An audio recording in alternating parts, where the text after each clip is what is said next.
أعوذ بالله من الشيطان الرجيم بسم الله الرحمن الرحيم الحمد لله والصلاة والسلام على رسول الله وعلى آله وأصحابه وجميع من والاه. mo dúpẹ́ lọ́dọ̀ Ọlọ́run, mo tọrọ ìkẹ́ fún Ànábì Muhammad alayhi wa sallam. ìkẹ́ Ọlọ́run kó máa bá Nábì àtàwọn ará ilé rẹ̀ àtàwọn sàhábà rẹ̀ àtàwọn tábì'ùn tí wọ́n kí lọ́dọ̀ àwọn sàhábé àtàwọn tábì'ùt tábì'ìn tí wọ́n kí lọ́dọ̀ àwọn tábì'ùn àtàwọn àfáà wa tán kí lọ́dọ̀ àwọn tábì'ùt tábì'ìn àtàwọn òbí wa tí wọ́n náà wá lọlé kéwú àtàwọn náà tá a farabalẹ̀ ké àti gbogbo ẹ̀yin tẹ́ ń wo tọ́lọ́run mọ́ wa la tẹ́ ń tẹ̀lé wa lọ bí gbogbo tá a bá ti sọ pà ń lọ ìkẹ́ Ọlọ́run kó máa bá gbogbo wa lápapọ̀. Àmín. tí bá ní máa dúpẹ́ látòkè délẹ̀ àsìkò òrùn ó lọ mọ́ wa lọ́wọ́. Bẹ́ẹ̀ni. ó sì bu ó ta àbùkù wa ká máa ṣètò ká gbàgbé irun. Bẹ́ẹ̀ni.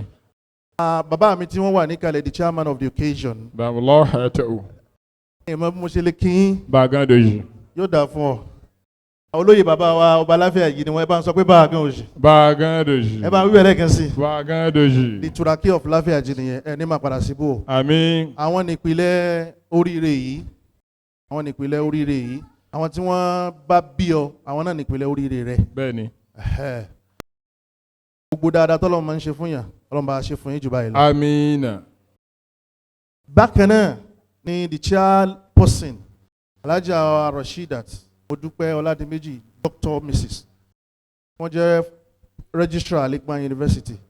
Ọlọ́run bá ń dúpẹ́ fún yín o. Àmín. ẹ dákun ẹ̀yin kọ́mítì ẹ bá mú Quran ńláńlá ẹ bá mú wa. Amira form 1 ti lọ ok wọ́n wà ń kalẹ̀ wọ́n bá mi present ẹ̀ fún Alhaja Rashidat Ọládìméjì gbẹ̀yìn abiyamọ ẹ bá ń dúpẹ́ lọ́dọ̀ wọn. Alhamdulillah. ó yí Ọlọ́run ó sì yé mi náà. lánàá ẹlẹ́ẹ̀kejì bàbá wa chairman wọ́n bá ń present ẹ̀ fún lọ́ọ̀yà akéwkéwé wọ́n wà láàrin wa ẹ dákẹ́ máa bọ̀ lọ́ọ̀yà akéwkéwé bá a mú kúrò àyẹ̀wò chairman wọ́n bá ń present ẹ̀ fún wọn. ó yé mi ó sì yé Ọlọ́run bá a dúpẹ́ fún yín. Àmín. Supervisor bíi ní PhD wọ́n wà ní ìkàlẹ̀ Professor Abdulgani Abimbola Abdulsalam lákẹ́ bá ń gbọ́lọ̀ tóbi fún wa. Allahu Akbar.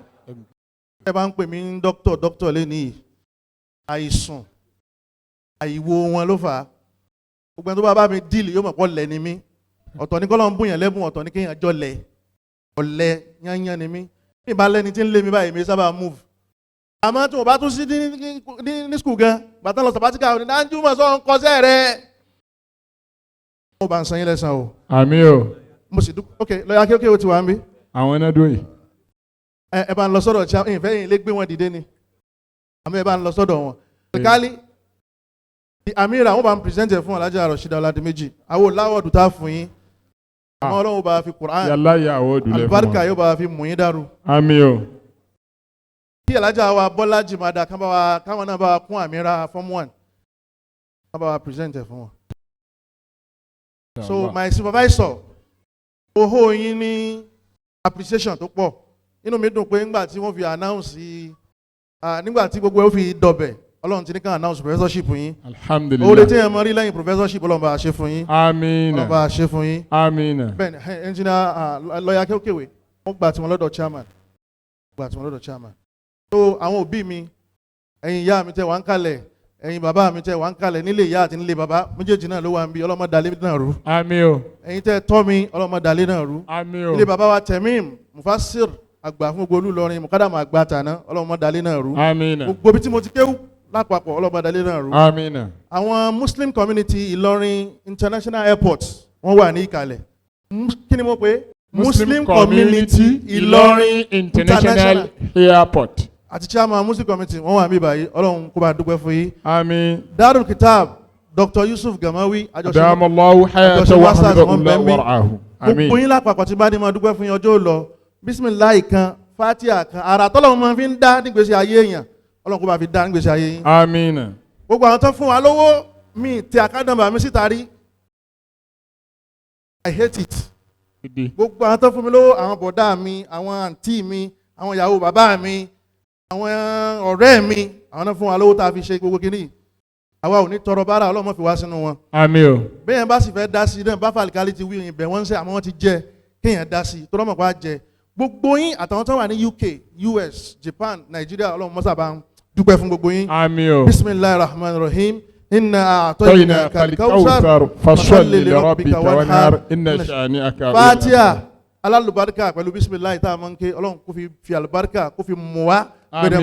bisimilahi rahman rahim fatiha alubarika alhamdulillahi rabbil alamin arrahmani arrahimi maliki yawmiddin iyyaka na'budu wa iyyaka nasta'inu اهدنا صراط المستقيم صراط الذين أنعمت عليهم غير المغضوب عليهم ولا الضالين آمين. lórí rédíò Royal FM 11:30 láàárọ̀ sí 12 la máa ń ṣe program tinú àwẹ̀ ojoojúmọ́ 8:30 la máa ń ṣe tíjọ́ Thursday ẹ máa bá wa ká lọ jazakumullahu khairan.